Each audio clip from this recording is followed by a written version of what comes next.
Akala ko nakapasok na sila, parating pa lang pala sila dito sa Disneyland. Sila Mr. J.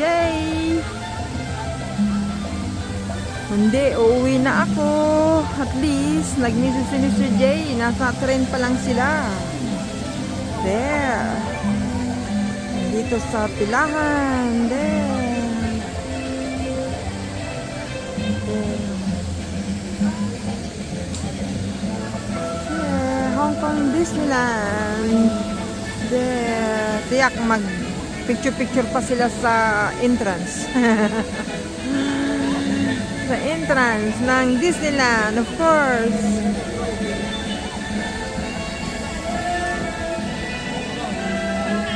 Medyo matagal pa sila. At least, maaga. Yeah. Very good.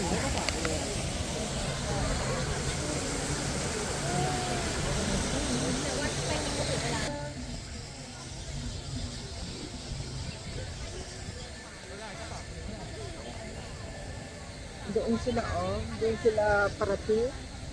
Doon, kaya wala pa sila. Nasa train pa sila ng Qingyi. Madali lang. May train. See? Yan sila bubungad. Yan sila bubungad. At least, bago sila pumasok sa entrance, bili ng ticket, ay makipila. Dito muna sa akin sila pipila. Wow. Kasi mag-isa lang sinisiling sa bahay. Parang takot siyang iwanan ko. Pero okay lang yun. Kasi mamaya hapon pa ang bangon nun kakain. There.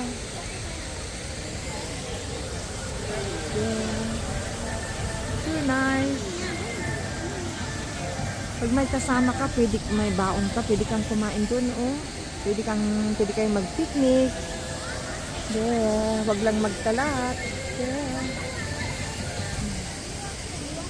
At least hindi ako mag-worry kasi parating pa lang sila. Kala ko, pumunta pa ako sa bungad para makita ko lang sila na nagpusing-pusing doon. Wala akong makita kahit isa, kaya buti nag-message si Mr. J sa picture, sa vlog niya. Sa video niya, nandun pa sila sa train. Pero madali na lang. At least hindi ako magtagal dito. Sumisiling kasi. Mag-isa lang sa bahay. Walang kasama doon sa 17th floor.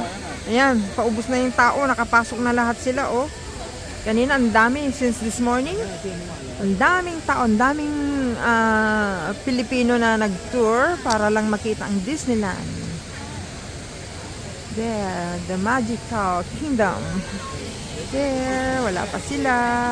There, patayin ko muna. Bye-bye muna.